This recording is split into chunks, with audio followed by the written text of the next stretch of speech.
ओम सर्वमंगलमांगले शिवे सर्वार्थ साधिके शरणाय त्र्यंबके गौरी नारायणी नमोस्तुते। जय माँ दुर्गा। आप सभी का हमारे चैनल सुविचार वितरीना में बहुत बहुत स्वागत है। आप सभी का दिन शुभ और मंगलमय हो और माता रानी आप सभी की मनोकामनाओं को पूर्ण करे।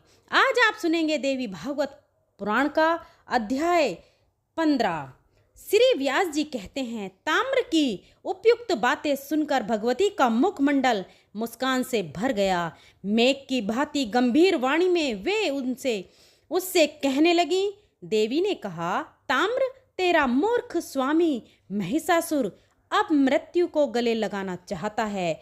उस अज्ञानी के ऊपर कामदेव के बाण असर कर गए हैं। तू जा और उससे कह दे कि जैसी तेरी जन्मदाता भैंस है, जो घास फूस खाकर तगड़ी बनी रहती है, जिसकी लंबी पूंछ है और बड़ा सा पेट है और सिर पर सींग सुशोभित हैं, मैं वैसी नहीं हूँ। ब्रह्मा विष्णु महेश इंद्र वरुण कुबेर एवं अग्नि तक को भी मैं पति बना नहीं चाहती। इन सब प्रधान देवताओं को छोड़कर किस गुण की विशेषता से एक पशु को स्वामी बनाने का निंदनीय काम करूंगी? मैं पति को वर्ण करने वाली स्त्री नहीं हूँ। मेरे शक्तिशाली पतिदेव विराजमान हैं।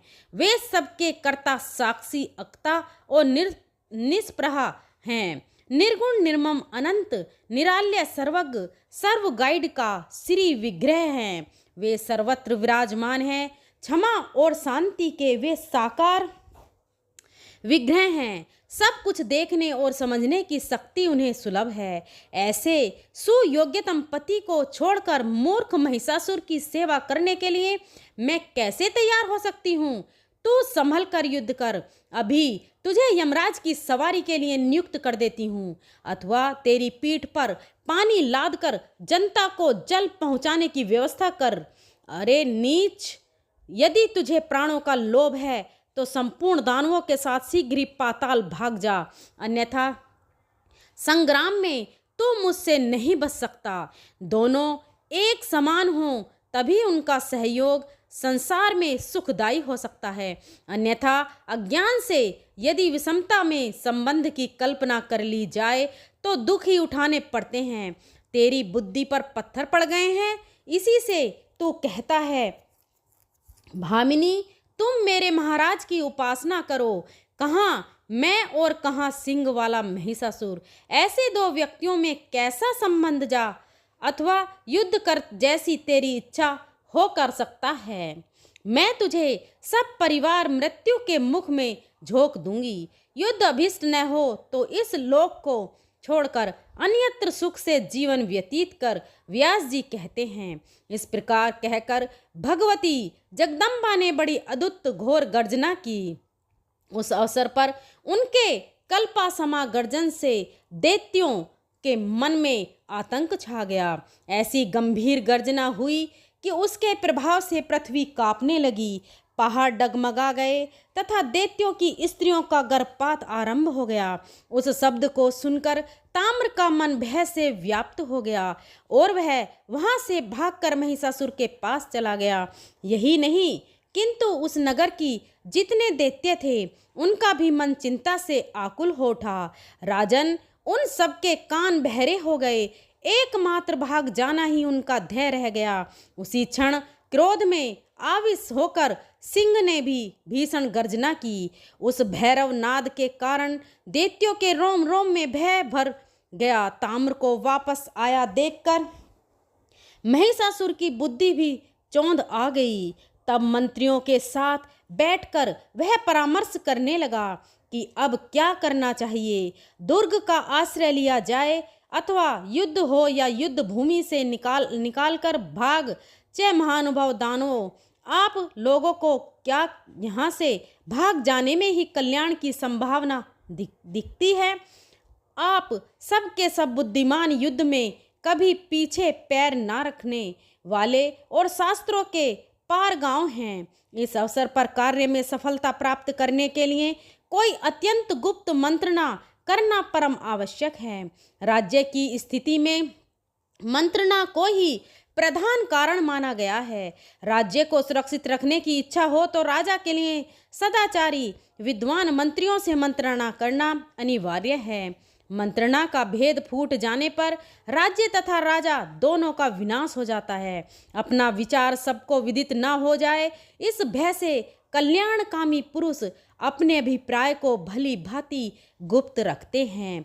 इसलिए इस मंत्रिमंडल देश और काल के अनुसार अपना हेतु युक्त हित काग मत प्रकट करें। नीति पूर्वक विचार करके ही मत व्यक्त करना चाहिए।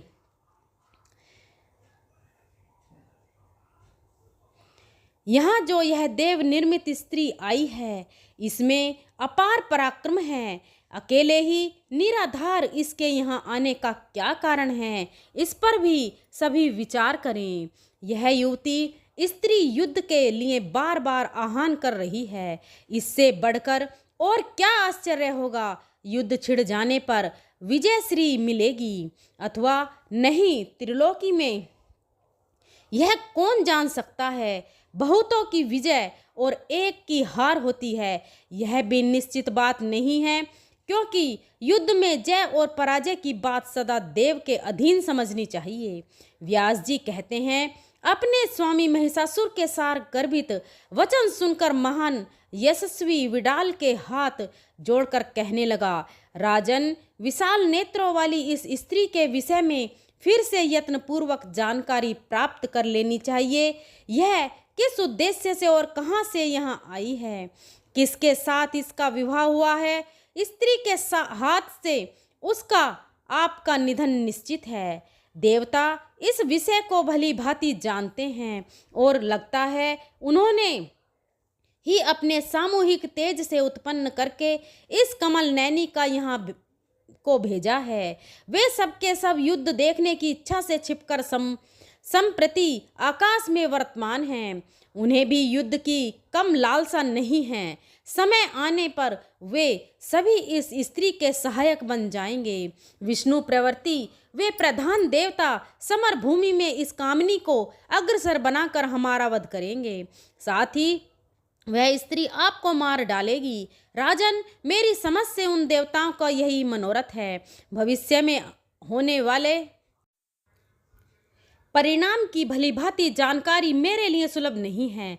प्रभु, आप इस समय युद्ध ना करें। बस अब इससे अधिक मैं और कुछ नहीं कह सकता। कार्य की प्रधानता मानकर हम निरंतर आपके लिए मर मिटने को तैयार हैं। आपके साथ आनंद का अवसर भी तो हमें मिलता है। हम आपके अनुचर हैं, यही हमारा धर्म है।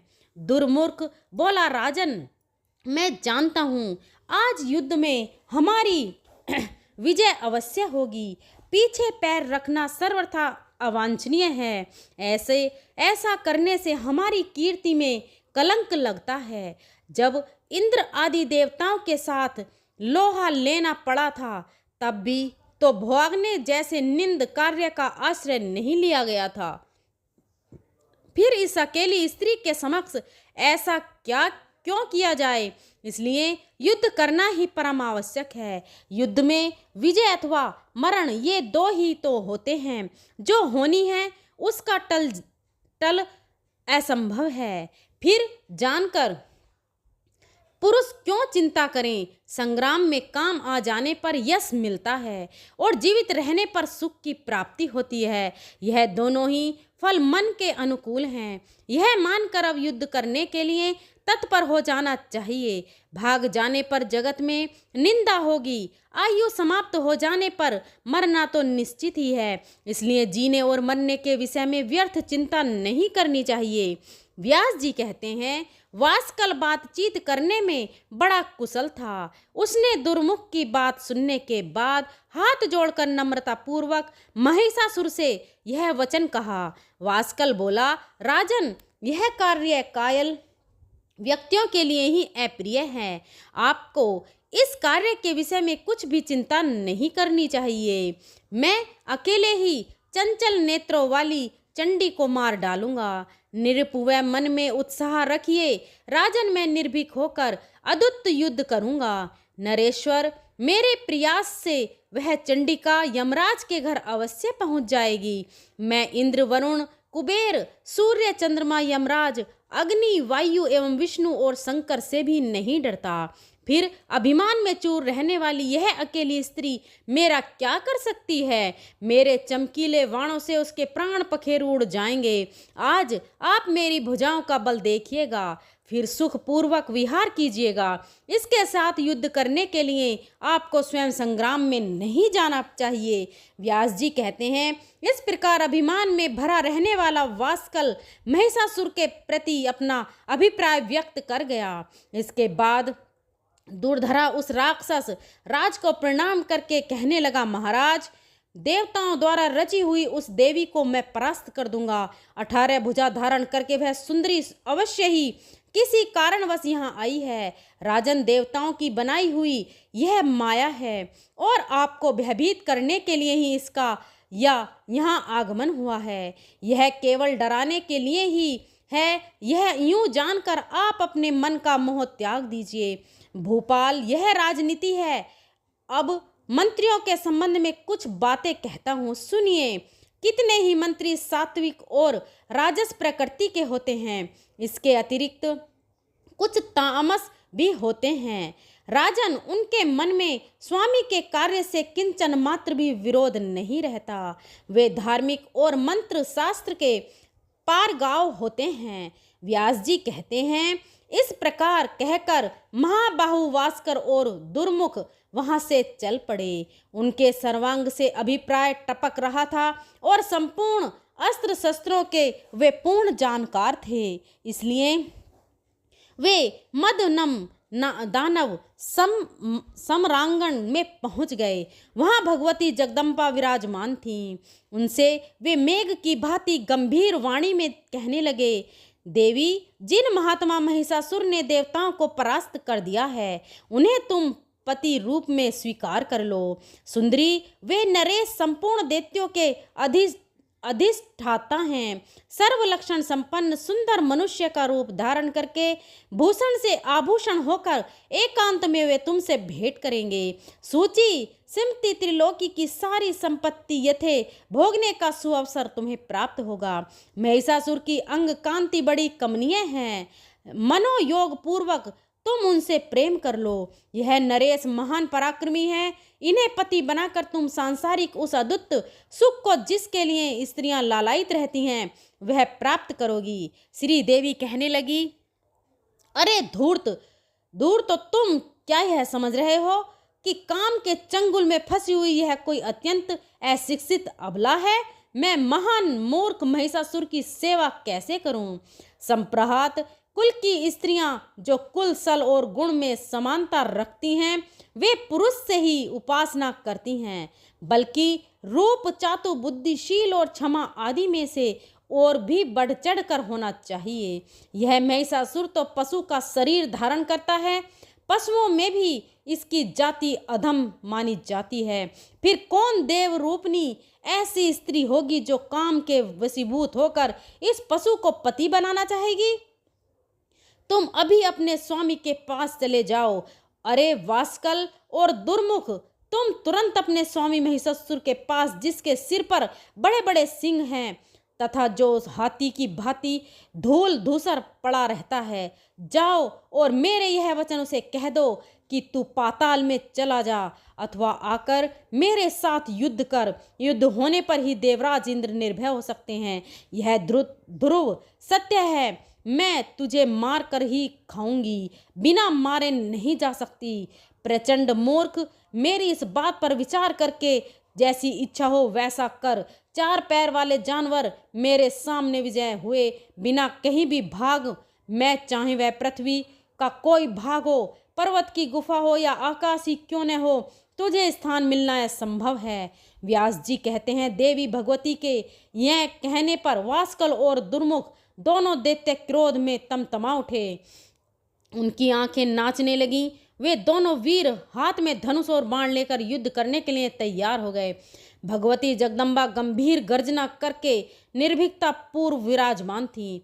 कुरु वंश को सुशोभित करने वाले राजन भी दानव पूरी शक्ति लगाकर देवी के ऊपर बाण बरसाने लगे। भगवती को देवताओं का कार्य सिद्ध करना था। वे सुमधुर गर्जन करके दानवों के प्रति प्रचुर बाण वर्षा करने को तत्पर हो गई। उन दोनों दैत्यों में वास्कल बड़ा चंचल था। वह तुरंत समानगण में भगवती के सामने आ गया। अभी दुर्मुख दर्शक बनकर देवी की ओर दृष्टि लगाए हुए खड़ा था। फिर तो वास्कल और देवी में अत्यंत भयंकर युद्ध आरंभ हो गया।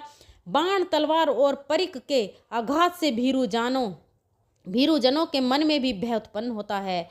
उन भगवती जगदम्बा को क्या डर था। युद्ध में अपना उत्कर्ष दिखाने वाले उस दैत्य को देखकर उन्हें क्रोध आ गया। तेज धार वाले भयानक 5 बाणों को धनुष पर चढ़ाकर उन्होंने उसे कान तक खींचा और उन्हें वास्कल पर चला दिया। दैत्य व वास्कल के पास वैसे ही तीखे तीर थे। उन तीरों से उसने देवी के बाण काट गिराए। साथ ही उसने 7 बाणों से भगवती सिंह वाहिनी के ऊपर चोट की। देवी ने भी अत्यंत तीखे पीत वर्ण वाले 10 बाणों से उस नीच दानव पर आघात किया। साथ ही दानव के बाण अपने सहायकों से काट दिए। वे बार बार अट्ठस करने लगी। भगवती के पास एक अर्धचंद्र नामक बाण था। उससे उन्होंने वास्कल की धनुष को छिन्न भिन्न कर दिया। तब वह दैत्य हाथ में गदा लेकर मारने के लिए देवी पर टूट पड़ा। यह देखकर चंडिका ने अपने गदा प्रहार से उसे धराशायी बना दिया। वास्कल बड़ा पराक्रमी था। 2 घड़ी तक जमीन उसकी सैया नहीं बनी रही। फिर वह उठा और भगवती चंडी पर गदा चलाने लगा। उस दैत्य को सामने आता देखकर देवी क्रोध से उबल गई। त्रिशूल से उसकी छाती में भीषण प्रहार किया और जैसे ही चोट लगी वास्कल जमीन पर गिर पड़ा। उसके प्राण पखेरु उड़ गए। उस दुराचारी दानव के गिरते ही उसकी सेना नष्ट भ्रष्ट हो गई। आकाश में स्थित देवताओं को अपार हर्ष हुआ। भगवती जगदम्बा की वे जय जयकार मनाने लगे। वास्कल के मर जाने पर अत्यंत शक्तिशाली दुर्मुख समांगण में देवी के सामने उपस्थित हुआ। क्रोध से उसकी आंखें लाल हो गई थीं। उस समय श्रीमान दुर्मुख कवच पहनकर रथ पर बैठा था। उसके हाथ में धनुष और बाण थे। अरे अबले, ठहरो ठहरो, यूं बार बार उसके मुंह से आवाज निकल रही थी। उसे आगे बढ़ते देखकर भगवती ने शंख ध्वनि की। उस दानव का क्रोध बढ़ाती हुई वे अपना धनुष टंका लगी। तब दुर्मुख भी बाण चलाने को उद्यत हो गया। उसके तीखे एवं शीघ्रगामी बाण विषधर सांप के समान भयंकर थे।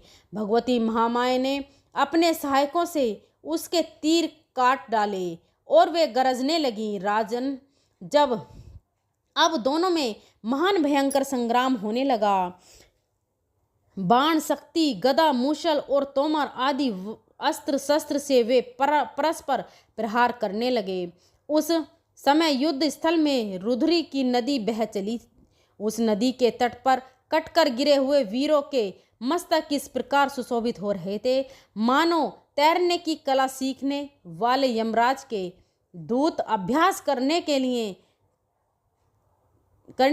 तुम भी एकत्रित किए हुए हो। उस अवसर पर वहाँ की भूमि बड़ी भयंकर हो गई थी, क्योंकि सर्वत्र कटी हुई लाशें बिछी थीं। उन्हें खाने वाले सिंगा आदि क्रूर जानवरों का जुथ जुटा था। सियार, कुत्ते, कौवे, काक, गीद और बाज उन दुष्ट दानवों के मरे हुए शरीर को नोच नोच कर खा रहे थे। मृतकों के संसर्ग से अत्यंत दुर्गंध हवा चलने लगी। मांस भक्षी जानवर बड़ी जोरों से चिल्ला चिल्लाकर भयानक आवाज कर रहे थे। तब दुरात्मा दुर्मुख क्रोध से तिलमिला उठा।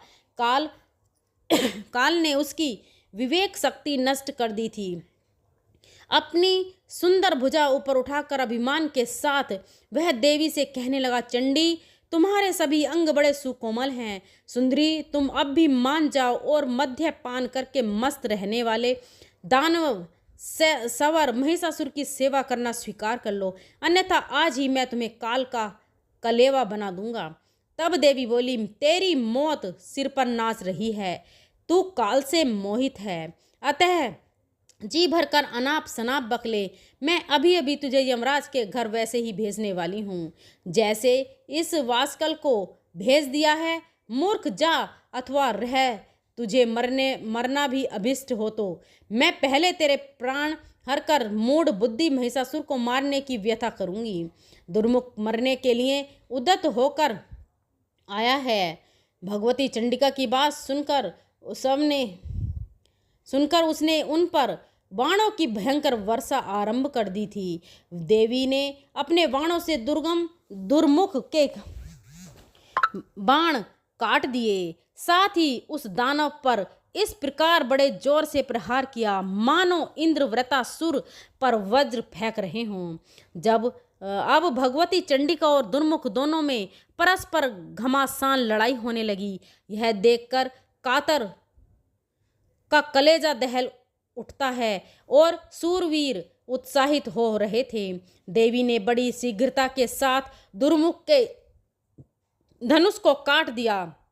उनके वैसे ही 5 बाणों से दानव का उत्तम रथ भी छिन्न भिन्न हो गया। रथ टूट जाने पर महाबाहु दुर्मुख दुर्द गदा हाथ में लेकर पैदल ही भगवती की ओर दौड़ा तथा पूरी शक्ति लगाकर सिंह के मस्तक पर उसने गदा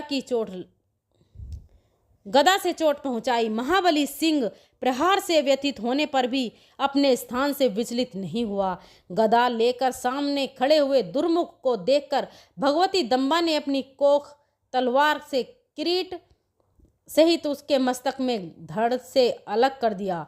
मस्तक कट जाने पर दुर्मुख के प्राण पखेरु उड़ गए। वह जमीन पर पड़ गया। अब देवता आनंद से विलंब कर रहे थे, विलंब हो उठे। उन्होंने उच्च स्वर से जय ध्वनि आरंभ कर दी। साथ ही वे देवी की स्तुति करने में संलग्न हो गए। बहुत से देवता आकाश में स्थित होकर भगवती देवी के ऊपर पुष्प बरसाने लगे और उनके मुख से जय जयकार की घोषणा हो रही थी। लड़ाई के मोर्चे पर दुर्मुख की जीवन लीला समाप्त हो गई। यह देखकर ऋषियों, सिद्धों, गंधर्व, विद्याधरों और किन्नरों के मुख पर प्रसन्नता की किरणें चमक उठीं। इसके आगे का वृतांत आप अगले अध्याय में सुनेंगे। आइए अब आप सुनिए दुर्गा चालीसा का पाठ। माँ दुर्गा चालीसा। नमो नमो दुर्गे सुख करनी, नमो नमो दुर्गे हर दुख हरनी। निरंकार है ज्योति तुम्हारी, तिहु लोक फैली उजियारी। शशि ललाट मुख महाविशाला, नेत्र लाल भ्रुकुटी विकराला। रूप मातु को अधिक सुहावे, दरस करत जन अति सुख पावे। तुम संसार शक्ति लैकीना, पालन हेतु अन्न धन दीना। अन्नपूर्णा हुई जगपाला, तुम ही आदि सुंदरी बाला। प्रलय काल सब नासनहारी, तुम गौरी शिव शंकर प्यारी। शिव योगी तुम रे गुण गावे, ब्रह्मा विष्णु तुम्हें नित्य ध्यावे।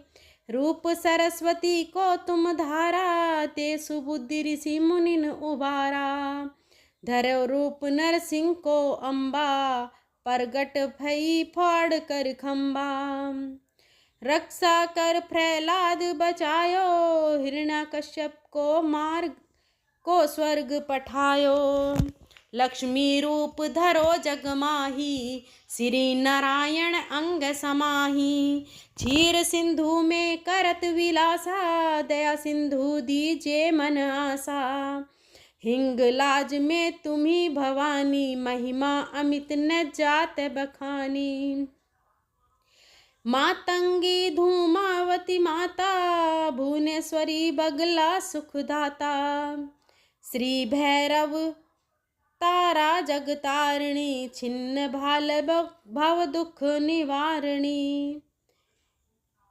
केहरी वाहन सोह भवानी, लांगुर वीर चलत अगवानी।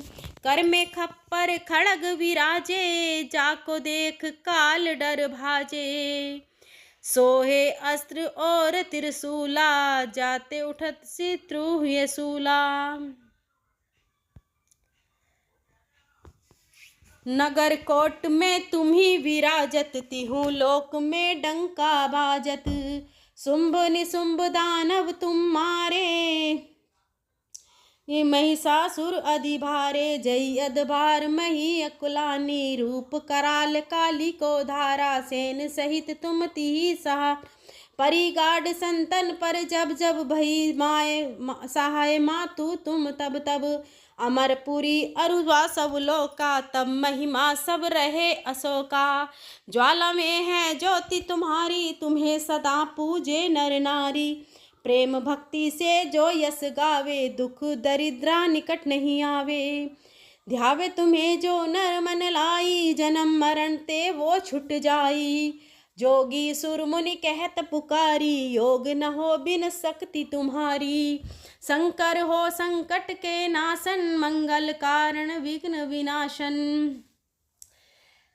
शंकर अचरज तब कीनो काम क्रोध अजीति सब लीनो निस दिन ध्यान धरो शंकर को काहू काल नहीं सुमरी तुमको शक्ति रूप को मरम ने पायो शक्ति गई तब मन पछतायो शरणागत हुई कीर्ति बखानी जय जय जय जगदम्ब भवानी भई प्रसन्न आदि जगत तेई शक्ति नहीं किनी विलंबा मोको मातु कष्ट अति घेरो तुम बिन कौन हरे दुख मेरो आशा तृष्णा निपट सतावे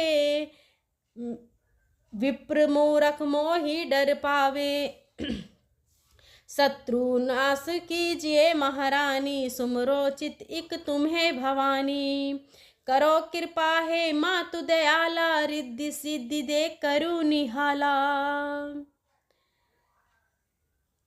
जय जब लगी जियो दया फल पाऊं तुमरो यस मैं सदा सुनाऊं दुर्गा चालीसा जो गावे सब सुख भोग परम पद पावे देवी दास शरण निजानी करू कृपा जगदम्ब भवानी बोलिए जगदम्बा माता की जय। आज की वीडियो आपको कैसी लगी कमेंट बॉक्स में ज़रूर बताएं और जय माता की ज़रूर लिखें। अगर मेरे बोलने में कोई त्रुटि हो तो मैं हाथ जोड़कर क्षमा प्रार्थी हूँ और आपके अपने ही चैनल सुविचार विद रीना को सब्सक्राइब ज़रूर करें, बेल आइकन को प्रेस करें ताकि आने वाले सभी वीडियो की नोटिफिकेशन आपको मिल सके। चैत्र मास महात्म्य माता दुर्गा का यह महापुराण की गाथा सुनने से परिवार के सभी कष्टों से मुक्ति मिलती है, इसलिए इसका रसपान अवश्य करें। चलिए मिलते हैं अगले अध्याय के साथ, तब तक के लिए जय माता दी, धन्यवाद।